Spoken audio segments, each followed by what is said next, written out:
Welcome. It is no accident that you have found your way to the Release the Genie podcast.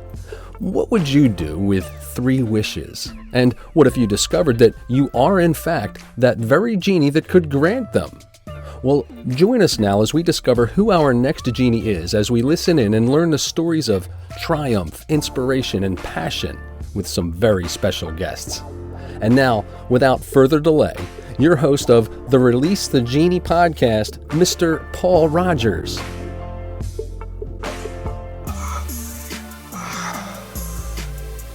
That's so much better. So good morning, good afternoon, good evening from wherever you're tuning in from. I am your host, Paul Rogers, and welcome to another episode of Release the Genie. I'd just like to say that I'm a big sort of Marvel and DC fan, and there's something called the Snyder Cut that's just come out. Now, you may recognize in the Snyder Cut one of the extras here, and he's sat in front of me. No, it's a genie fact. Don't worry, guys. But what I can tell you that this man has climbed Everest. He is one of the only people that have climbed every highest mountain on every continent. He has also entered and been in the Hawaiian Ironman. And if that wasn't impressive enough, most of you be thinking, oh my Lord, this he did after having terminal cancer and have been in a year-long coma, but only being able to take 8 steps to 29,000 feet, a multiple world record holder, a new course, which I'm very excited about. We had a chat off camera. Keynote, coach, Emmy-nominated filmmaker, and the latest addition to the DC superheroes team. Sean, how are you doing? I'm doing great, man. I appreciate it. I'm a DC fan more than a Marvel fan. That's fine. It's darker. That kind of suits us, I think. So, Sean, I've given sort of an extensive history, and I imagine most people's jaws are on the floor at the moment. So let's put them out of their misery. Tell us a little bit more about you. Oh, I'm just a normal guy from Ohio.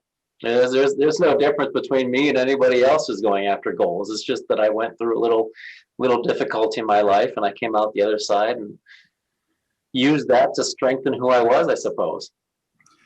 Do you know that humbleness is almost like you had Clark Kent and then you turned into. So yeah, this is going to be a recurring theme, I think. But I get that, and people now have heard that part of the story, and I think the humbleness. The more humble you are, the more serious, I think, what made you humble. So I really appreciate that. And I'm refusing to let you be humble. So that's going to be my challenge. So tell us what you are. Oh, no, let's go into what has been your biggest revelation, Release the Genie aha moment. Okay, I got this one. I would say it was when I was 13, and I'll just take you through a quick story. So 13 years old, I was going through my first battle with my first cancer. It was Hodgkin's lymphoma. I was given 3 months to live. I was 60 pounds overweight because of the prednisone. And I remember waking up in the morning about 3 months into the treatment, so roughly the same amount of time I was given to live. So 3 months into the treatment, I remember sitting on the side of my bed and looking off to my left and seeing just my pillow literally covered in hair. Yeah, because I knew that chemotherapy was going to make my hair come out. And I remember just pulling it like that and just seeing chunks of hair just falling out. And I ran into the bathroom and I looked in the mirror, thought maybe I could fix it, maybe I could stop it from falling out, do something, because I'm 8th grader. And I'm on the cusp of my life, my teen years. But I knew it was inevitable, so I walked into the shower and turned the shower on. And it was weird because I could feel the water not hitting my hair and kind of draining down to my scalp, but it was just hitting my scalp directly. So it was a super odd feeling. I've never felt that before. And while I was in there, I lost all the hair on my head. It was just all gone in that time I was in the shower.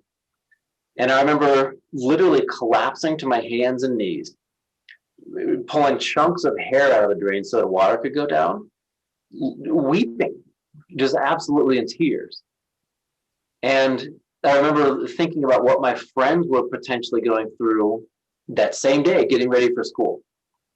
One of my best friends, Jerry, who was across the street, 2 houses down, he was probably worried about the nicest hairstyles, the nicest clothes, being popular, because as a 13-year-old, everyone wanted to be with the in crowd, the popular group. Flashback to me being on my hands and knees, 60 pounds overweight, bald from head to toe.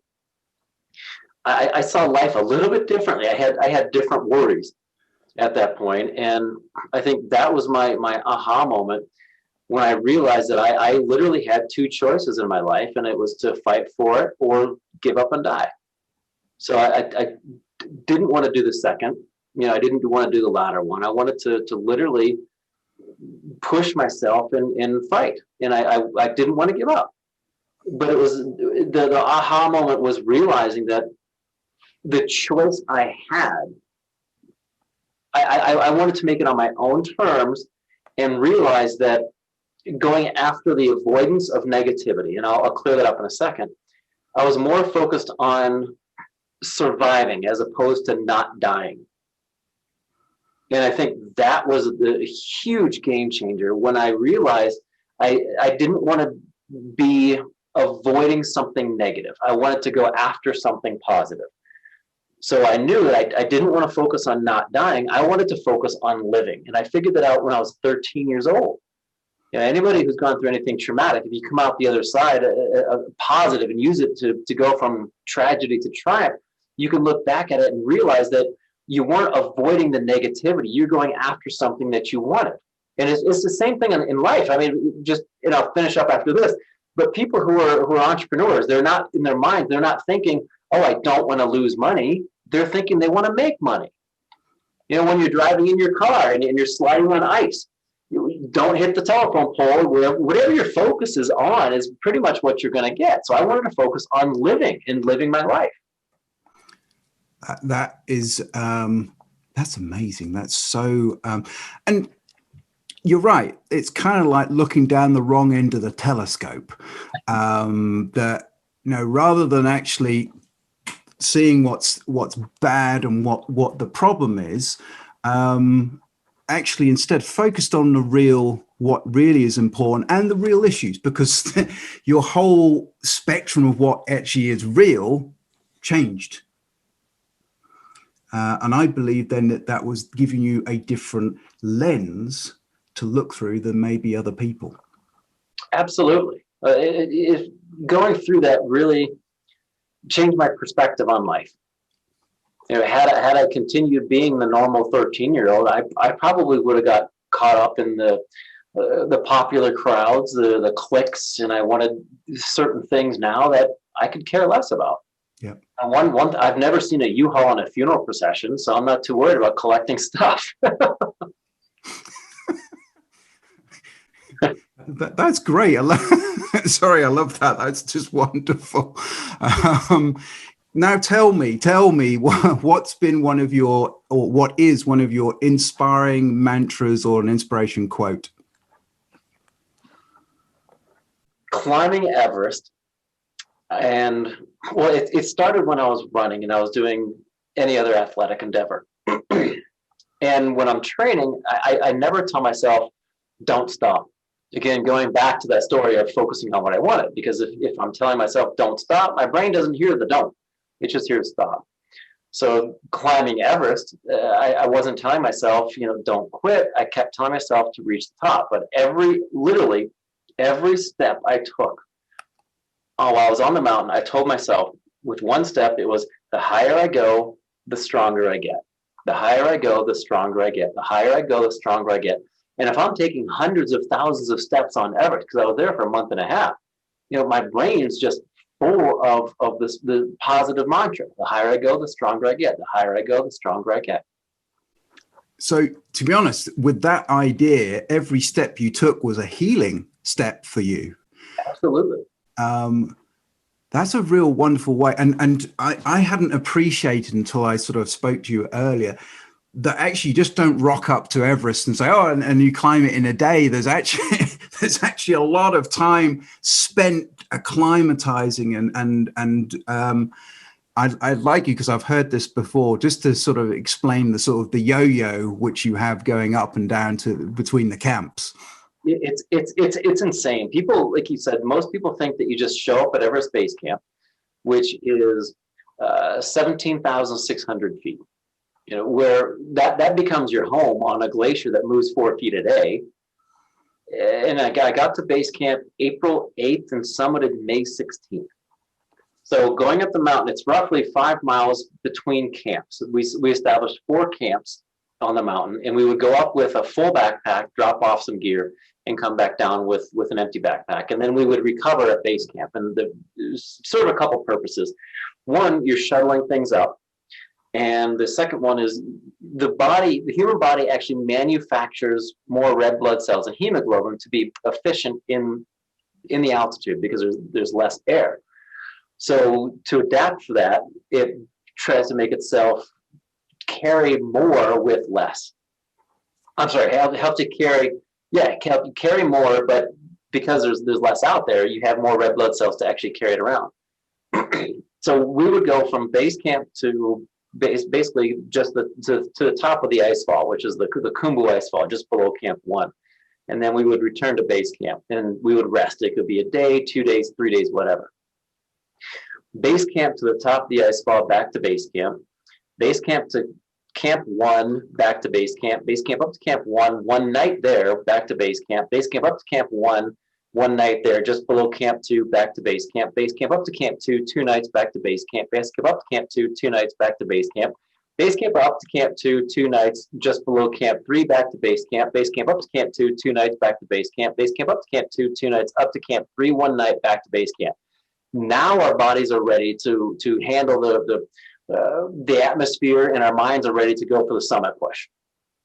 So it takes that long just to go up and down, up and down. So by the time you're actually ready for the summit push, you've climbed the stupid thing 15 times.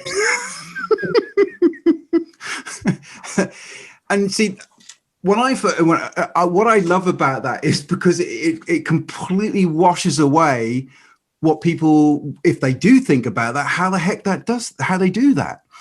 And also, I know, and if you can tell me to be quiet if I'm not allowed to say any, but your new course which has come out, which is called the Summit Challenge. Correct. And you can now, everyone can see actually how a little bit of an insight into how the base plate of that. So, I think that's, thank you for telling me, because, yeah, as I said, I thought you just turn up one day with, your backpack and up you go. Not the case. You also have to get permission from a local lama. We'll call them a kind of, if you look at the Catholicism, say is the equivalent of a bishop in Catholicism. A local lama actually speaks to the mountain because they call it Chomolungma or Sagamartha, which translates to Mother Goddess of the Universe. So they speak to the mountain in this ceremony called a puja ceremony to get permission from the mountain before you even climb. Wow. Yeah.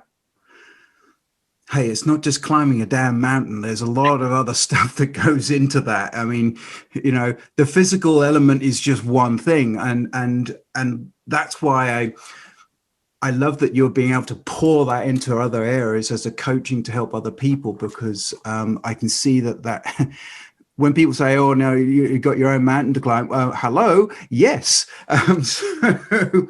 So look, tell us a little bit, has there been any one struggle other than the obvious, but has there been any real challenges you've had to face and how you've had to overcome them? Well, I recently got married. I've heard that's more difficult than climbing Everest. Oh, God. My wife's out at the moment, so you just carry on. Mine's downstairs right now.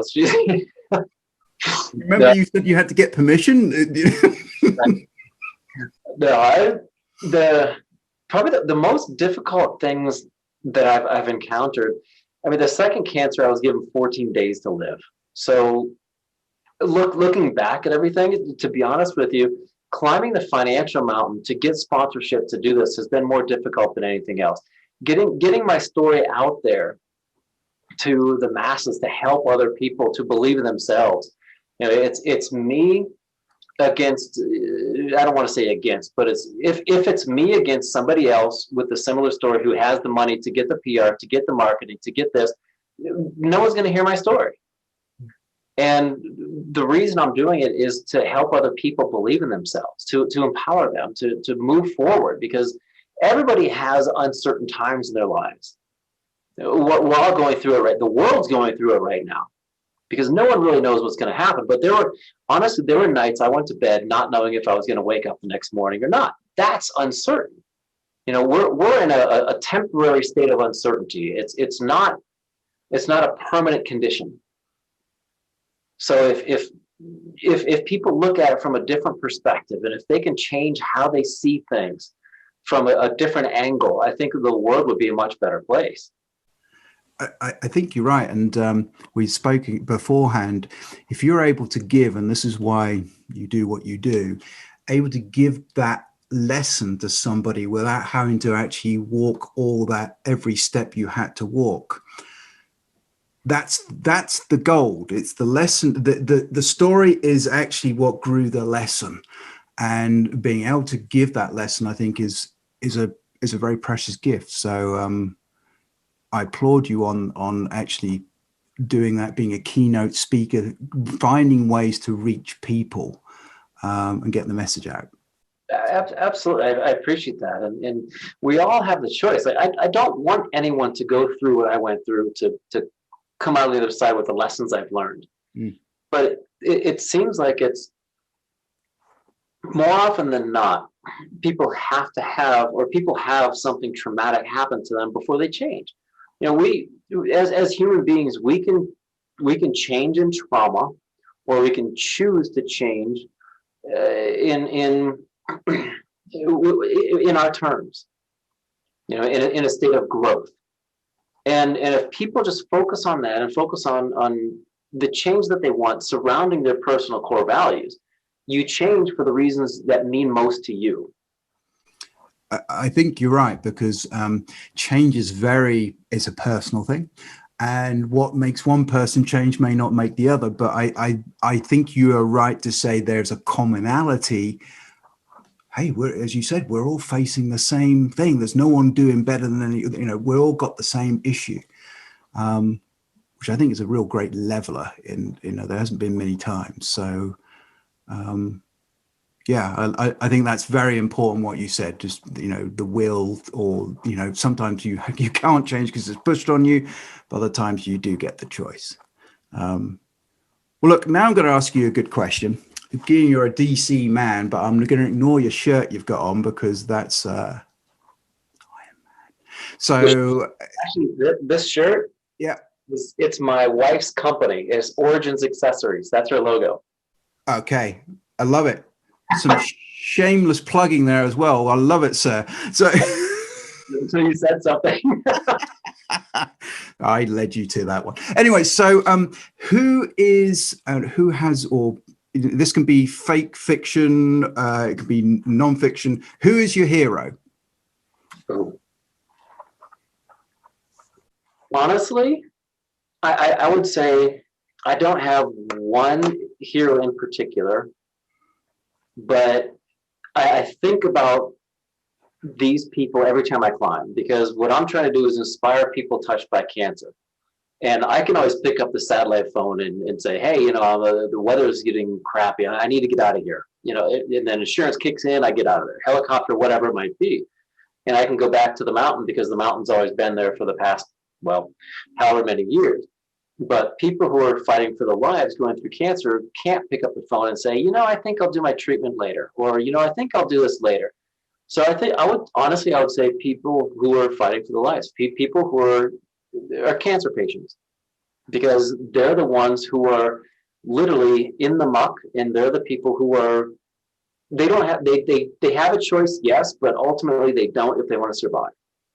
So that's where my inspiration comes from, and my hero would be everyone who's ever been touched by cancer. That is That's very powerful. And yeah, you're absolutely right. You can't forego. You can't say, hey, I just want to do it on a better day when I'm not feeling so bad. And a great leveler again. Thank you for that. That's wonderful. So what are you working on right now? You've just come back from Peru, is that? Puerto Rico. Yeah. When he came on, when the first thing I started singing, I started sort of playing Indiana Jones music. Now you can see why. So, what are you working on at the moment?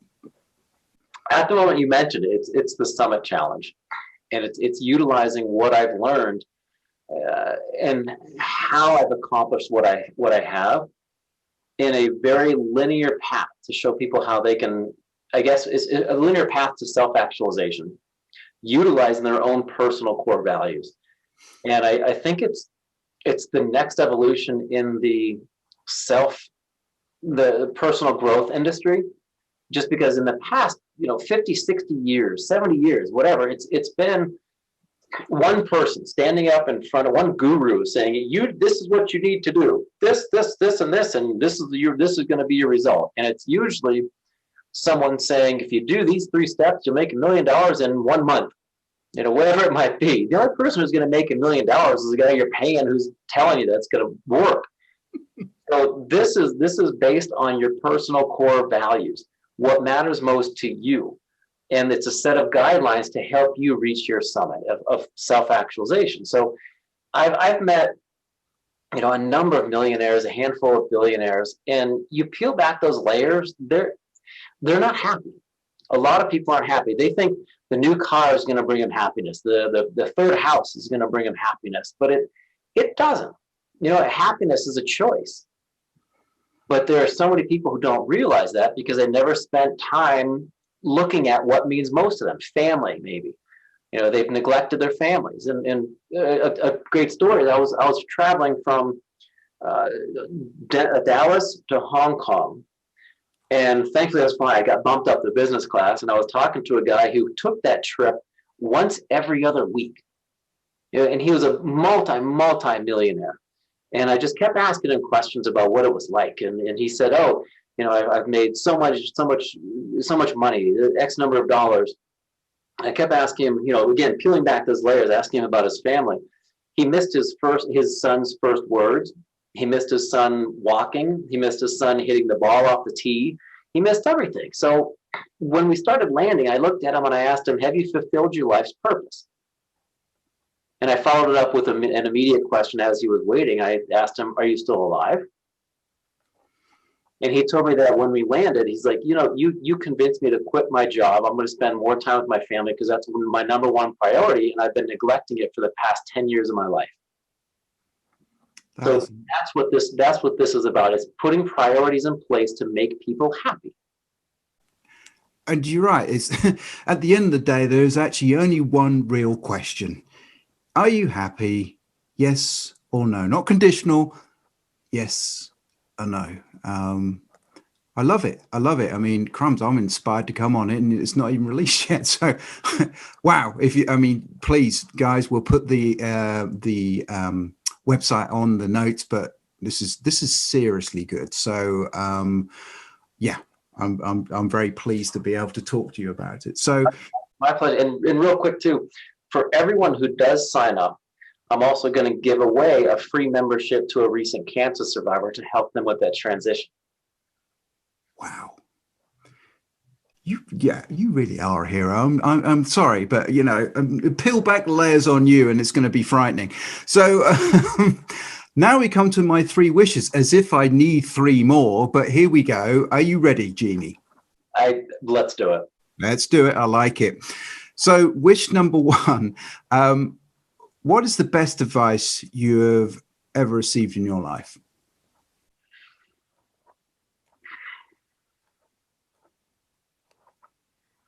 I would say, and it's because I'm going to reach up here because of this guy.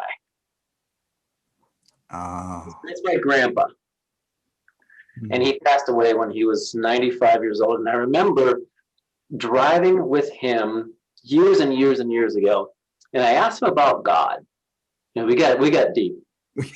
And he looked at me and he said, love is God, God is love. Wow. That's there isn't all you need to know. There is no elaboration required on that. Wow. If that's a takeaway moment, please write it down, guys, because that is actually right to the core. I love it. I love it. I'd like to be in your car when you have your next discussion, because you met a guy on a plane and he quit his job. You go in the car. Don't sit next to this guy.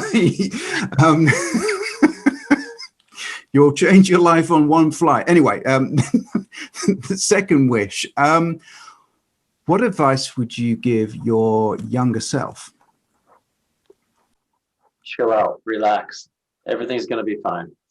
It's kind of funny because my grandma, who was his wife, she's now 98, and as much time as I can, I spend with her, just because just the amount of information and wisdom that she has. And she told me something very similar, that everything was going to be fine, stress less, just relax. I love it. And in a world where stress seems to be, we've got all these things, all these machines and stuff, which could make our life easier, but actually we find it's actually made us more stressful. So I think that's very, very, very good advice, just to actually not stress, let it go. Wonderful, wonderful. Well, I'm going to move sadly on to my last wish, which is there one habit that attributes to your success? So in the Summit Challenge that we mentioned earlier, there are 7 separate challenges, 7 unique modules. And the first one you build until it's a habit. Then you move on to the second one. Now you have 2 new habits. Then you move on to the third one. You have a new habit again. The very first one I still do every day.